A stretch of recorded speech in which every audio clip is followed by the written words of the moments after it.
যত বেশি আমদানি, যত মেগা প্রজেক্ট, তত নিজেদের করাপশন করা ইজি হয়ে যায়।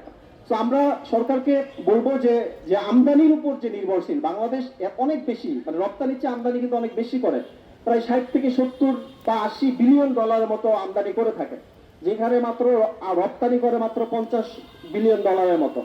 অর্থাৎ এই যে আমদানি ব্যয় বা আমদানি, এটা কমাই দিতে হবে। এখন এই যে ধরেন এখানে ফ্লাইওভার হয়েছে বা বড় বড় মেগা প্রজেক্ট হয়, এখানে কিন্তু প্রচুর আমদানি সরকার করে, বিদেশি সাপোর্ট নেয়।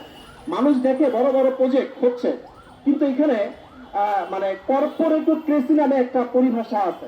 কর্পোরেটোক্রেসি এর মাধ্যমে আরেকটা রাষ্ট্র যে বিদেশ থেকে ঋণ নেয়, এখন বড় বড় আপনার মেগা প্রজেক্ট দেখা যায়, কিন্তু এর মাধ্যমে সবকিছু দাম বেড়ে যায়। এটা কিন্তু সাধারণ মানুষ বুঝে না। যারা অর্থনৈতিক নীতি নির্ধারক তারা বুঝে যে এইটা করলে হচ্ছে আপনার সবকিছু দাম বেড়ে যাবে, এরকম বড় বড় মেগা প্রজেক্ট যেগুলো বিদেশি আর্থিক সাপোর্ট নিতে হয়, কিন্তু এরপরে তারা করে। কেন করে? এক নাম্বার হচ্ছে দৃশ্যমান দেখা যায় দেশের উন্নয়ন হয়েছে, যেটা আওয়ামী লীগ সরকার করেছে। দুই নাম্বার হচ্ছে এখানে পকেট ভারী করা যায়। যত বেশি আমদানি, যত মেগা প্রজেক্ট, তত নিজেদের করাপশন করা ইজি হয়ে যায়।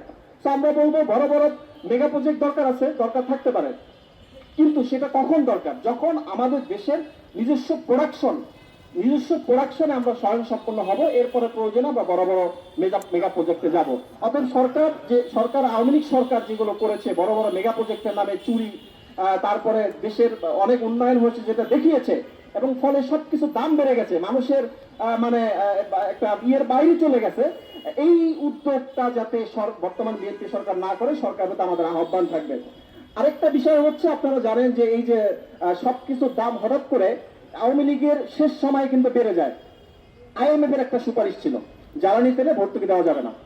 হ্যাঁ, তো এইটা হচ্ছে আইএমএফ একটা পেশাব দিল তৎকালীন সরকারকে। সরকার আইএমএফ এর আপনার সুপারিশে কি করলো, $1 বিলিয়ন, তারা 2 বিলিয়ন, সম্ভবত $2 বিলিয়ন ঋণ পাবে আইএমএফ থেকে, এই শর্তে জ্বালানির উপর ভর্তুকি দেওয়া বন্ধ করে দিল। ফলে এক রাতের মধ্যেই সমস্ত কিছু দাম বেড়ে গেল।